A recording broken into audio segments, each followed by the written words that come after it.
A serious case. I have a friend who is afraid of spiders.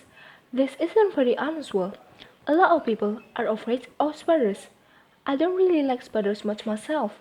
I don't mind them if I see them outside in the garden, as long as they are not too big. But if one comes in the house, especially if it's one of those really big spiders with furry legs and little red eyes, then I go, yeah, and I try to get rid of it. Usually, I'll be surprised to get rid of the spider, but if I feel brave, then I'll put the glass over the top of it, slide a piece of paper under the glass, and then take it outside. This is quite normal, I think, but my friend isn't afraid of spiders in any normal way. She isn't just afraid of spiders, she is totally, completely, and utterly terrified of them. When my friend sees a spider, she doesn't just go, ah, or run away, or ask someone else to get rid of the horrible creepy crawly. No, she screams as loud as she possibly can. She screams so loud that her neighbors worry about her and think about calling the police. When she sees a spider, she shivers all over and sometimes she freezes completely. She can't move at all because she is so terrified. Sometimes she even faints. But my friends had a surprise for me when we met for coffee last week. Guess what? She asked me. What? I said. I've got a new pet. Great, I said. What is it? A dog? A cat? No. A budgie? No. A rabbit? No. What then? I've got a pet spiders. I don't believe you. It's true. I decided that it was time I did something about my phobia. So I went to visit a doctor, a special doctor, a psychiatrist. The psychiatrist specializes in phobia, helping people who have irrational fear to get better in life and life normally. He told me I suffered from arachnophobia. It's an irrational fear of spiders, he said. About 1 in 50 people suffer from a severe form of arachnophobia. It's not very uncommon. Thanks, said my friend, but that doesn't help me much. There are lots of different ways we can try to cure your phobia, said the psychiatrist. First, there is traditional analysis. What does that mean? Asked my friend. This means lots of talking. We try to find out exactly why you have such a terrible fear of spiders. Perhaps it's linked to something that happened to you when you were a child. Oh dear, said my friend. That sounds quite worrying. It can take a long time, said the psychiatrist. Yes, sometimes, and you can never be certain that it will be successful. Are there any other methods? Yes, some psychiatrists use hypnosis along with traditional analysis. My friend didn't like the idea of being hypnotized. I'm worried about what things will come out of my subconscious mind, she said. Are there any other methods? Well, said the psychiatrist, there is what we call the behavioral approach. What's the behavioral approach? Asked my friend. Well, said the psychiatrist, it's like this. The psychiatrist got out a small spider from his desk.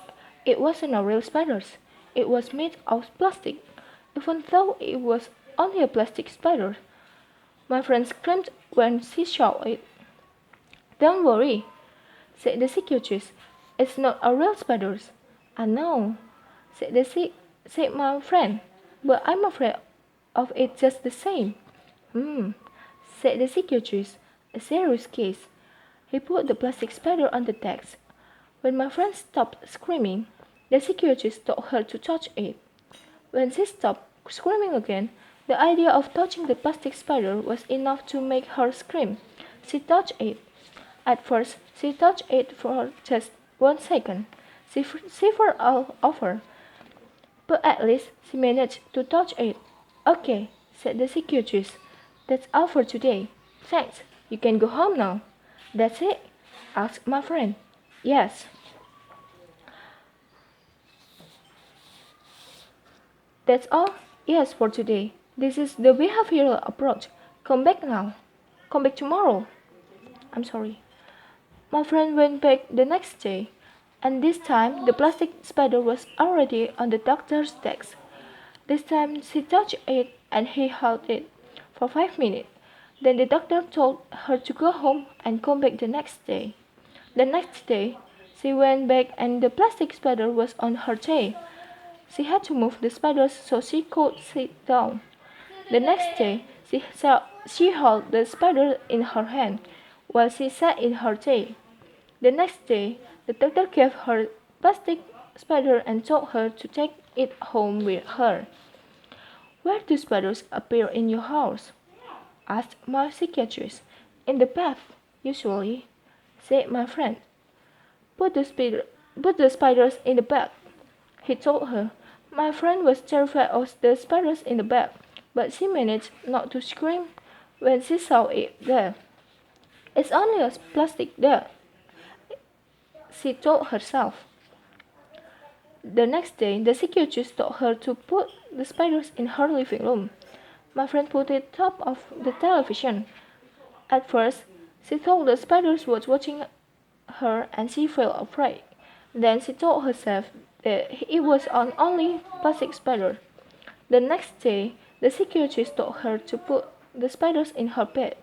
"No way," she said. "Absolutely no." "Why not?" asked the psychiatrist. "It's a spider," replied my friend. "No, it's not," said the psychiatrist. "It's a plastic spider. It's not a real one." My friend realized that her doctor was right.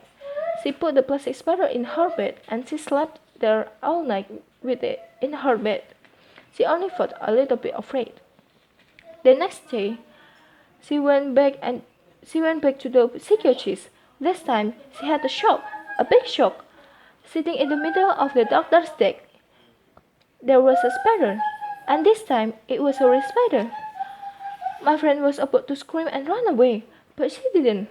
She sat on the other side of the room, as far away as possible from the spider, for about 5 minutes. Then she got up and left the room.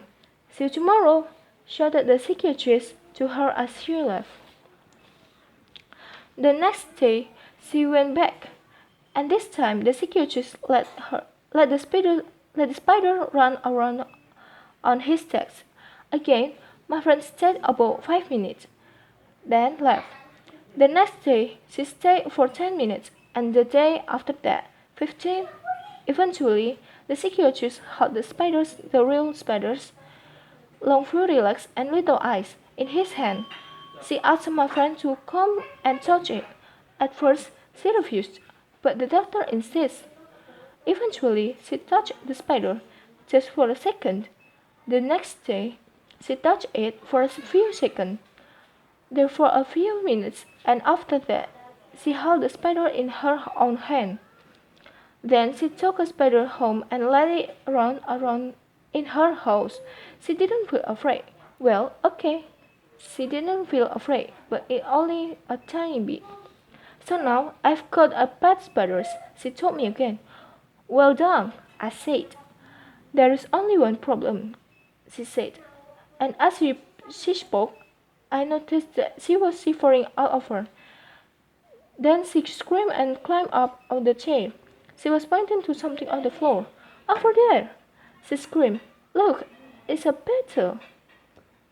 Okay.